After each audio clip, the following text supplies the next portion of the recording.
যুক্তরাষ্ট্রের সাথে চুক্তিতে নেতিবাচক কিছু থাকলে পরিবর্তনের সুযোগ আছে। বাণিজ্য ও পররাষ্ট্রমন্ত্রীর সাথে পল কাপুরের বৈঠক।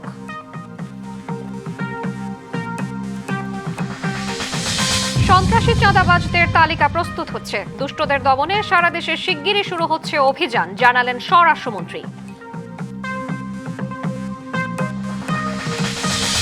আসছে যুদ্ধের তৃতীয় ঢেউ। ইরানের নতুন নেতৃত্ব বাঁচবে না, হুঁশিয়ারি ট্রাম্পের। ভূমধ্যসাগরে বিমানবাহী রণতরী পাঠাচ্ছে ফ্রান্স।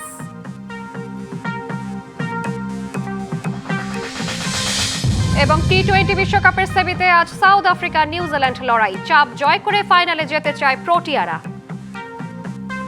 বাংলাদেশ ও যুক্তরাষ্ট্রের মধ্যে বাণিজ্য চুক্তিতে নেতিবাচক কিছু থাকলে তা নিয়ে দর কষাকষির সুযোগ আছে। সচিবালয়ে মার্কিন সহকারী পররাষ্ট্রমন্ত্রী পল কাপুরের সাথে বৈঠকের পর কথা জানিয়েছেন বাণিজ্যমন্ত্রী খন্দকার আব্দুল মুক্তাদির। সকাল থেকে ধারাবাহিকভাবে সরকারের উচ্চ পর্যায়ে বৈঠক করছেন পল। ঢাকা সফরের দ্বিতীয় দিনে ব্যস্ত সময় কাটাচ্ছেন মার্কিন সহকারী পররাষ্ট্রমন্ত্রী পল কাপুর। একের পর এক বৈঠক করছেন মন্ত্রীদের সাথে। সকালে যান পররাষ্ট্র মন্ত্রণালয়ে। শুরুতে প্রতিমন্ত্রী শামা ওবায়দের সঙ্গে আধ ঘণ্টা বৈঠক করেন তিনি। এরপর বৈঠকে বসেন পররাষ্ট্রমন্ত্রী ডক্টর খলিলুর রহমানের সঙ্গে। বেরিয়ে এসে পল কাপুর গণমাধ্যমকে সংক্ষিপ্ত বার্তায় জানান, বৈঠকটি অত্যন্ত সফল হয়েছে। পরে সচিবালয়ে মার্কিন প্রতিমন্ত্রী বৈঠক করেন বাণিজ্যমন্ত্রী খন্দকার আব্দুল মুক্তাদিরের সঙ্গে। পরে বাণিজ্যমন্ত্রী জানান, বৈঠকে দুই দেশের বাণিজ্য বিষয়ে আলোচনা হয়েছে। ওদের কাছে এখন পর্যন্ত সেরকম কিছু প্রতীয়মান হয় নাই। আর আরেকটা জিনিস আমি বলি, কোনো চুক্তি এন্ড অফ লাইফ না, জীবনের সর্বশেষ কিছু না। প্রত্যেকটা চুক্তিতে সেলফ কেয়ারিং এর জন্য তার নিজস্ব কিছু ধারা থাকে, এবং সেখানে তো এরকম যদি কোনোদিন আমাদের কাছে কিছু প্রতীয়মান হয় যে এই ধারাটার সংযোজন, বিয়োজন, পরিবর্তন দরকার, সেখানে ফার্দার নেগোসিয়েশনের স্কোপ তো সবসময় রয়েছে। সহকারী পররাষ্ট্র প্রতিমন্ত্রী পরে বৈঠক করেন বিদ্যুৎ, জ্বালানি ও খনিজ সম্পদ মন্ত্রী ইকবাল হাসান মাহমুদের সাথে। এ নিয়ে ব্রিফ করেন মন্ত্রী। নরমাল শিষ্টাচার অনুসারে দেখা করতে আসে। এখানে যোগ হয়েছে মিডল ইস্টের এই ঘটনাতে সারা পৃথিবীতে জ্বালানির একটা ক্রাইসিস সৃষ্টি হয়েছে। অ্যাসিস্ট্যান্ট সেক্রেটারি আসতো, তাকে বলছে একটা লং টার্ম আমরা আপনাদের সাথে যেতে চাই, আর দুইটা হলো যে এখন যে ক্রাইসিস পিরিয়ডে আমাদেরকে সাপোর্টের জন্য আমরা রিকোয়েস্ট করেছি, এবং তারা বলছে তারা এটা কথা বলে আমাদের জানাবে। ঢাকায় মার্কিন প্রতিমন্ত্রীর লাগাতার কর্মসূচি থাকবে রাত পর্যন্ত। এই কর্মসূচিতে ব্যবসায়ী নেতাদের সঙ্গে বৈঠক করবেন তিনি। বৃহস্পতিবার সফরের শেষ দিনে বিভিন্ন রাজনৈতিক দলের প্রতিনিধিদের সঙ্গে বৈঠক করবেন Paul Kapur. Afrin Anwar, DBC News, Dhaka. সারা দেশে সন্ত্রাসী, চাঁদাবাজ ও দাগী আসামিদের তালিকা প্রস্তুত করা হচ্ছে। শিগগিরই অভিযান শুরু করবে আইন শৃঙ্খলা বাহিনী, কথা জানিয়েছেন স্বরাষ্ট্রমন্ত্রী Salahuddin Ahmed. Dhaka metropolitan police headquarters পরিদর্শন ও ঊর্ধ্বতন কর্মকর্তাদের সাথে মতবিনিময় সভা শেষে কথা জানান স্বরাষ্ট্রমন্ত্রী। তিনি বলেন, নির্মোহ তালিকা করে অভিযান চালিয়ে সন্ত্রাসীদের আইনের আওতায় আনা হবে। এজন্য জনগণের সহযোগিতা চান মন্ত্রী। তিনি বলেন, একটা ফ্যাসিস্ট সরকার ব্যবস্থার মধ্যে ছিল বাংলাদেশ। সেই সময় অন্যান্য সব প্রতিষ্ঠানের মতো ক্ষতিগ্রস্ত হয়েছে পুলিশ বাহিনীও।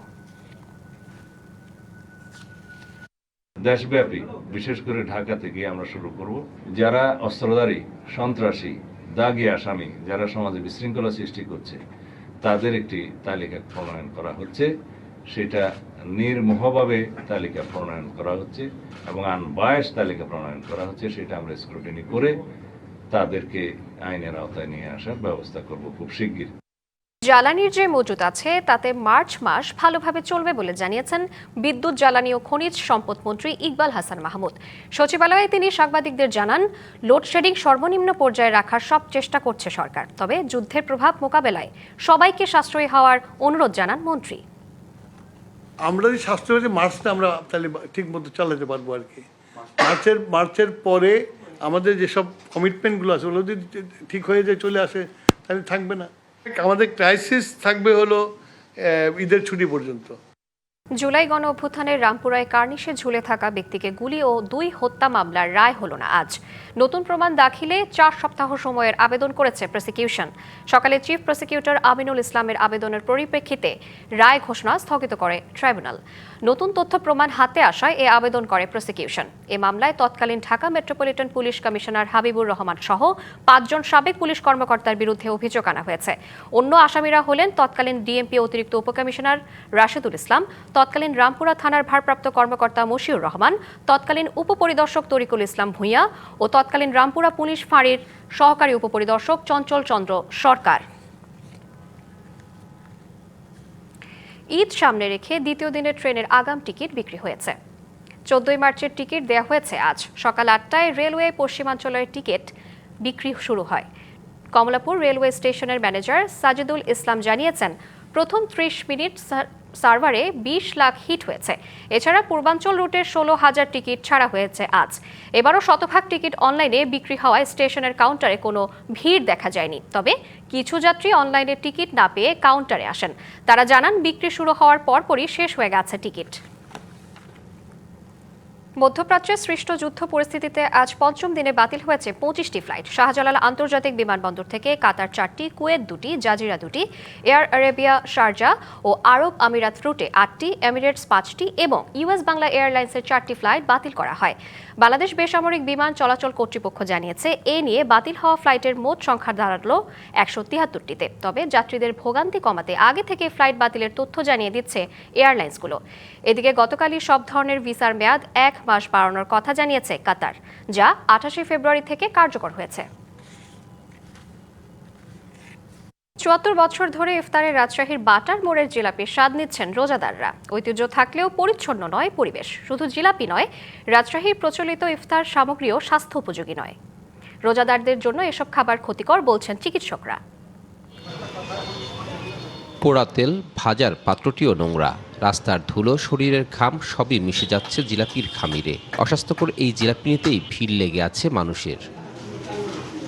রাজশাহীর বাটার মোড়ের ঐতিহ্যবাহী জিলাপি বানানোর দৃশ্য এটি। 1952 সাল থেকে এখানে তৈরি হয়ে আসছে এই জিলাপি। 1992 সালে এসএসসি পরীক্ষা দিয়েছি, তখন থেকে এনার বাবা এখানে খড়িটা পাক করতে।